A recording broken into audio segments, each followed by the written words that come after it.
se puede por la contabilidad del Estado, eso no es líquido para invertir, sino simplemente la garantía de que nuestro quetzal se mantenga donde está.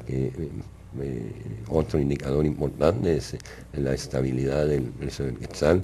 Sé que ha habido mucha presión sobre la Junta Monetaria para liberar un poquito más, pero creo que lo más importante es garantizar los precios internos. Si eso se fuera para arriba, tendríamos una inflación incontrolable, ¿es correcto? Es correcto, señor presidente. Sí, efectivamente, miren, en el ámbito económico hay dos conceptos, el tema de macroeconomía y de microeconomía. La macroeconomía está orientada a las grandes variables, las cuentas nacionales, temas monetarios, inflación, crédito agregado, etcétera. Y la microeconomía tiene que ver con empresas, con familia, con personas. La situación es que en Guatemala sí hay crecimiento económico, es decir, el país sí produce riqueza. El problema es cómo esa riqueza también cae a los más desposeídos, es decir, como se ha dicho, cómo esa riqueza salpica a todos. Y aquí hay dos formas de que esa riqueza salpique a todos. Una de las formas es generando esas condiciones para inversión y creación de empleo, por un lado, y por el otro lado, programas de carácter social del gobierno. De esa manera puede salpicar esa riqueza. Hay que producirla primero y luego hay que llevarla. Para que esa riqueza se produzca hay condicionantes y una de ellas es la estabilidad macroeconómica. Y la estabilidad macroeconómica, pues eso hay que gestionarla, hay que administrarla, eso no nos cae así del cielo, señor presidente. Y todo, como usted bien decía, todos los gobiernos han puesto su mejor empeño porque la estabilidad macroeconómica se mantenga. Y este gobierno en particular, pues sí ha puesto su empeño a nivel del Banco Central, de la Superintendencia de Bancos, del Ministerio de Finanzas Públicas, del Ministerio de Economía y del Gabinete Económico, quienes, estimo yo, hemos hecho nuestra tarea de la mejor manera posible, al grado, presidente, que se ha mejorado la calificación de riesgo país. De hecho, nosotros la recibimos con su gobierno la recibió con una calificación y las tres calificadoras internacionales la pasaron una calificación mejor. Nos bajaron de perspectiva por el tema de no aprobar las leyes que están en el Congreso particularmente. Y el problema fiscal. Y el problema fiscal, desde luego, pero aquí, ¿por qué decimos que la macroeconomía está bien, presidente? Porque hemos tenido crecimiento económico. En 2008 crecimos 2.8%, 2009, que fue el año de la crisis, a pesar de que casi todos los países cayeron, Guatemala en Latinoamérica fue uno de los 3 países que mantuvo crecimiento con 0.5 por en parte haber aplicado una política económica anticíclica. Y el año pasado pues crecimos también con un 3.3 y para este año se espera un crecimiento, de acuerdo con el Banco Central, de entre 2.9 y 3.5%. ¿En qué nos sustentamos en ese crecimiento? Hay factores de carácter interno, hay un dinamismo mayor en el gasto del consumo privado, impulsado en parte también por las decisiones de política económica, decisiones del Ejecutivo y por el ingreso de remesas familiares. Eso incentiva el consumo. También la recuperación del crédito bancario, las posturas de la política monetaria y fiscal, es decir, se ha mantenido una disciplina en la política monetaria y fiscal, a pesar que algunos no están de acuerdo con ello, pero los números ahí están, es decir, no los sacamos de la manga. Y el otro tema importante, presidente, es la estabilidad del sector financiero. Si usted se recuerda cómo recibimos el sector financiero en el año, a principios del 2008, y cómo se está entregando, hay una diferencia de aquí a la luna, realmente. Es decir, el sistema financiero se ha consolidado. Por supuesto que también hay que darle mérito a los empresarios bancarios que atendieron las recomendaciones de carácter técnica que en su oportunidad se les hizo. Hay factores externos que nos están ayudando para ese crecimiento. Bueno, en algunos casos no fueron solo recomendaciones, también apretar tuercas, bueno, sí, donde abusaban de la ley, donde es correcto. Y se corría riesgo de crisis de bancos, Sí. Y ahora es una banca sólida, más sólida de la que encontramos. Hay una gran disponibilidad de recursos financieros para financiar la producción en la banca privada. Y creo que eso es otro activo importante del país. Sí, totalmente, la estabilidad bancaria, y ya se vio, si miramos las crisis en Estados Unidos, pues el problema vino de la inestabilidad financiera y los problemas del sector financiero. Exactamente, es decir, de una débil supervisión, de un abuso efectivamente en el sector financiero, cosa que en Guatemala se ha consolidado, se ha mejorado, se ha superado bastante bien. Tenemos un sector financiero bastante consolidado, bastante sólido. De tal manera, presidente, hay muchos indicadores bastante estables, como el tipo de cambio que usted mencionaba, que tenemos los fundamentos económicos para mantener esa estabilidad cambiaria. Y un tema importante, las reglas claras. Aquí en estos 4 años se han aplicado reglas claras en materia de conducción cambiaria en el país. Por lo menos la administración que yo tengo en el Banco Central, los agentes económicos saben cuándo el Banco Guatemala interviene en el mercado y cuándo no. Las reglas son claras, ellos lo saben, y nosotros cumplimos las disposiciones que emite la Junta Monetaria en ese sentido. El otro tema, la inflación. Se han mantenido niveles inflacionarios bajos, estables, y esa es parte de nuestra misión en el Banco de Guatemala, que el poder adquisitivo de la moneda se mantenga. Y esos son los esfuerzos que hacemos, a pesar que a algunos no les gustan las decisiones que tomamos, como en este caso de subir la tasa de política monetaria para mitigar esas presiones inflacionarias que se tienen. Y así como eso hay otras variables, presidente, como el flujo de inversión extranjera directa. Este año es el mayor ingreso de inversión extranjera directa en los últimos 10 años. Las reservas monetarias internacionales, más de 6.300 millones de dólares, la más alta en la historia de Guatemala, por decir algo, ¿no? Y el crecimiento del crédito bancario al sector público se recuperó. Vamos a estar cerrando alrededor del 12% este año. Las tasas de interés que el sistema bancario cobra a los agentes productivos son las tasas de interés más bajas en la historia de Guatemala. Las reservas monetarias, donde tenemos un problema, presidente, efectivamente es en el tema fiscal. Mantener niveles de déficit fiscal altos, pues esto no es sostenible en el tiempo, presidente. Por eso el próximo gobierno tendrá que hacer esfuerzos por mejorar esa recaudación fiscal, invertir más en temas de infraestructura y particularmente en temas de educación y salud. Esos son elementos fundamentales si queremos seguir generando las condiciones para atraer la inversión y generar empleo. Yo quisiera hacer algunos comentarios de lo que mencionaba el señor presidente del Banco Guatemala.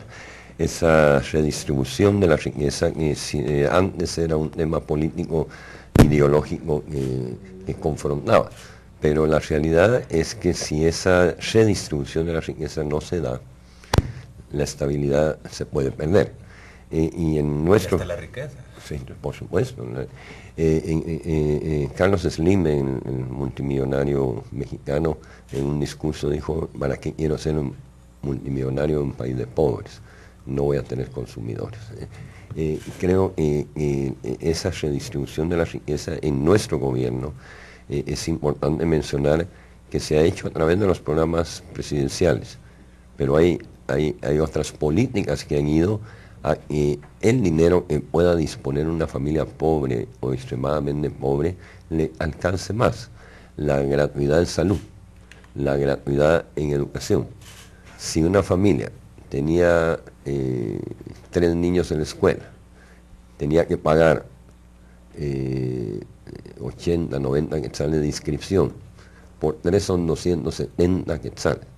Nuevamente, para muchos o algunos, 270 no será mucho, pero para alguien que tiene ingresos anuales de menos de 3.000 quetzales. 3.000 al año. 270 es un montón de plata.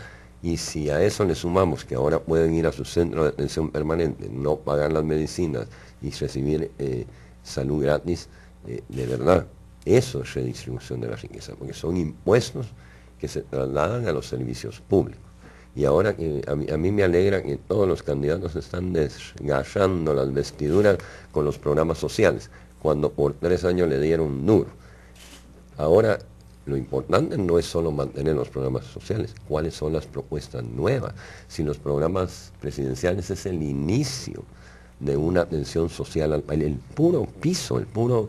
de hecho, que nosotros nos atrevimos a hacer junto con la gratuidad de salud y educación. Entonces va a ser interesante ver cómo los debates y en todo van no solo a mantenerlos, sino a superarlos. Porque ahorita se está atendiendo alrededor de 1.200.000 familias, pero falta llegar a 3 millones de familias y ojalá a universalizar los programas como ya lo hicieron otros países. Y lo otro, cuando tú hablabas de la estabilidad bancaria, hay otro legado de mi administración que es importante y ojalá se mantenga, es la independencia del Ejecutivo de las presiones de sectores. Las políticas que hemos tomado se han podido tomar porque no me afectan las presiones. A mí me eligió el pueblo para dirigir el país, no para oír y hacer lo que me digan que oigo. Y esa independencia de acción del presidente, tu nombramiento, por ejemplo, tú sabes todo lo que pasó para nombrar. Era un nombramiento profesional para que la macroeconomía sea estable y se fortalezca.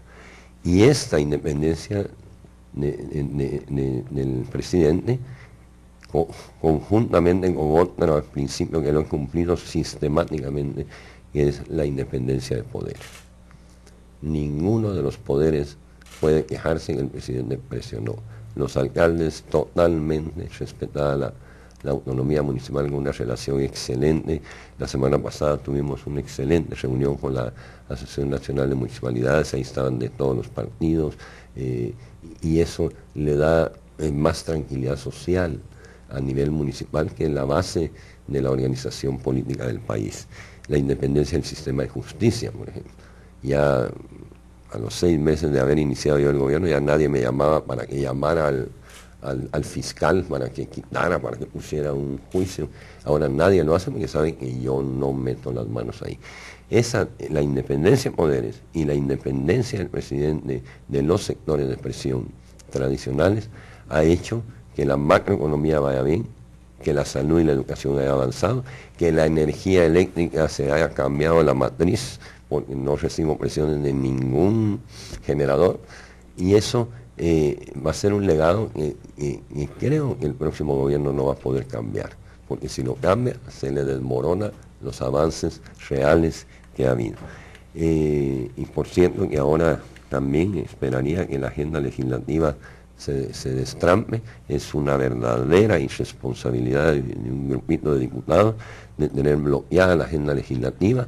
Ahí están pendientes leyes de seguridad, leyes, el financiamiento del presupuesto de este año. Ya vamos por el 8º mes y la irresponsabilidad de esta gente está provocando, y repito, cada vez que se bajan en un hoyo en una carretera, acuérdense de los diputados que están bloqueando la agenda legislativa. Cada vez que no se pueda reparar un puente, acuérdense de los que están bloqueando la agenda legislativa. Yo solo recuerdo que el dinero de bacheo y de recapeo de carreteras se reservó para atender las emergencias. Ayer informaba el ministro de Comunicaciones en gabinete que afortunadamente se reservó ese dinero, porque si no estuvieran los puentes tirados o estuvieran las secciones de carretera que el invierno ha dañado, no se hubieran podido reparar. Se puede pasar, pero no se puede pasar cómodamente por esos diputados que están bloqueando la agenda legislativa. Aparte de estarle quitando el tiempo, el ministro de Gobernación está haciendo un buen trabajo y lo ha demostrado con capturas, con incautaciones, etcétera, pero como que no quisieran la seguridad y justicia porque tienen ahí al ministro secuestrado, y no ha habido una sola propuesta de esta gente para mejorar la seguridad y justicia, ni una, no tienen ninguna propuesta. Así que estamos ahí entrampados. ¿Cómo estamos de mensajes? Tenemos varios mensajes, vamos a leer algunos antes de concluir el despacho presidencial del día de hoy. Dice Mimi de Jutiapa, ¿por qué la cobertura no llega a Jutiapa? Ella lo está escuchando a través de internet, ya llegará muy pronto, este año la propia TGW quedará con cobertura a nivel nacional.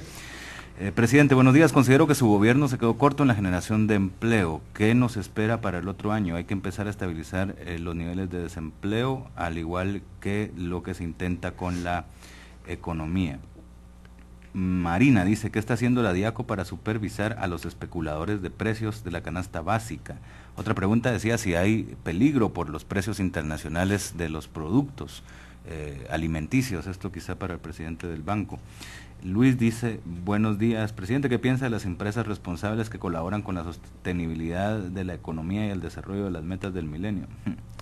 Patricia dice, buenos días, crecen las ganancias de las empresas y grandes inversiones, pero ¿qué pasa con los salarios? No ha habido aumento porque el CACIF se opone, vivimos un oligopolio conservador.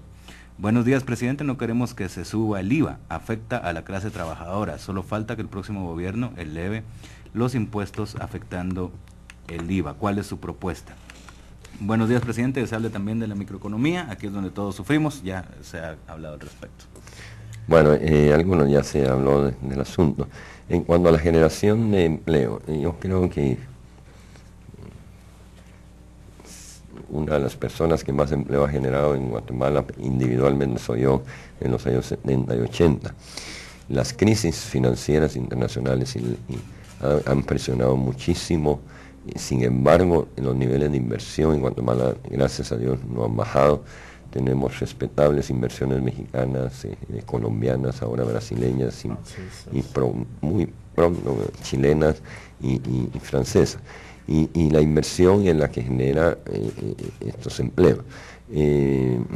Al amigo que preguntó, definitivamente yo hubiera querido generar más empleos, pero ha habido verdadera limitante. El gran generador del empleo es el gobierno, y ahí sí hemos generado un montón de empleos. Solo maestros son 68,000 maestros más, con empleo estable, con prestaciones, etcétera, más 8,000 funcionarios más de salud, y eso es y policías, son casi 9,000, soldados más de 2,000, en fin.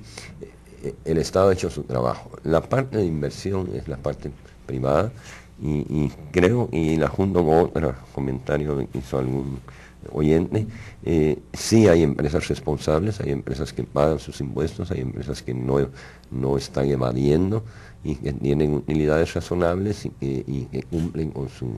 Yo estuve hace 2 semanas visitando algunas fincas en Tenango, y la verdad que lo que yo vi ahí eran buenas escuelas, y financiadas por los propietarios.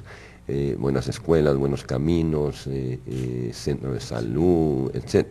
Y esas son empresas responsables que van a hacer estables sus inversiones y que no van a tener nunca problemas con su gente. Inclusive le pregunté a varios de los trabajadores, y creo que el que menos años tenía de estar trabajando para la misma empresa era 8 años, el otro tenía 15, el otro tenía 10. Eso dice mucho de un buen empresario. Yo lo he dicho muchísimas veces, el IVA es el impuesto más cobarde que hay. Si bien es cierto, es el más fácil de controlar, pero es un impuesto injusto, porque es un impuesto indirecto que lo paga todo el mundo, y es incluyendo el extremadamente pobre en sus alimentos, en sus instrumentos de labranza o para los servicios. El aumento de la tasa impositiva debe ir a los ingresos reales, a las empresas y individuos que tienen mayores ingresos y que generan ese desequilibrio que hablábamos. Yo no tengo absolutamente nada contra una persona que gana mucha plata, si se la gana bien, si se la gana pagando impuestos, no, bueno, para eso es el emprendimiento empresarial, y lo que sí cuestiono son aquellos casos en los que no solo ganan mucha plata, sino que escamotean los salarios, escamotean los impuestos, no quieren ir al ICS, etc. Y un dato importante relacionado con el respeto a las autonomías, el respeto a la autonomía del ICS. El ICS en todo mi periodo ha tenido un proceso de estabilización impresionante, un aumento de servicios